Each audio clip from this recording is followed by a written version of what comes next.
Balitang sports mga kaibigan, isang Pilipina boxer na naman ang handa ng bitbitin ang watawat ng Pilipinas sa nalalapit na Paris Olympics 2024. Kasunod yan ang naging pagkakapanalo ni Olympic medalist Nesty Petesio sa huli niyang laban sa qualifiers para makadiretso sa Paris ngayong darating na Hulyo. Ang maksyong balita sa mundo ng sports hatid ni Mia Layagi.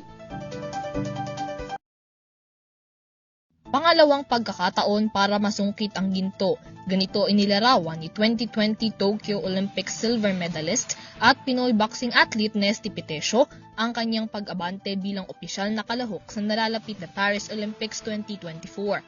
Sa first world qualification tournament sa Italy, wagi via split decision si Petesio kontra sa pambato ng Turkey na si Ezra Yildiz para sa women's 57 kg category sa boxing.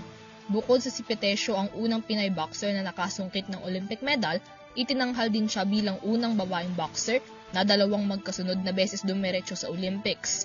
Ani Petesio, ipinangako niya sa kanyang sarili na ipapanalo ang huling laban sa qualifiers para makapasok sa Paris Olympics.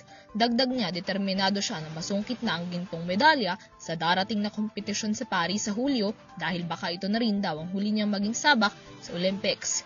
Kasunod ang naging pagkapanalo, si Petesio ang ika-6 na Pilipinong atletang lalahok sa darating na Paris Olympics sa Hulyo kasama ang kapwa Pinay boxer na si Ira Villegas, boxer Yumi Marshall, pole vaulter EJ Obiena at gymnast na sina Carlo Yulo at Alea Fenigan.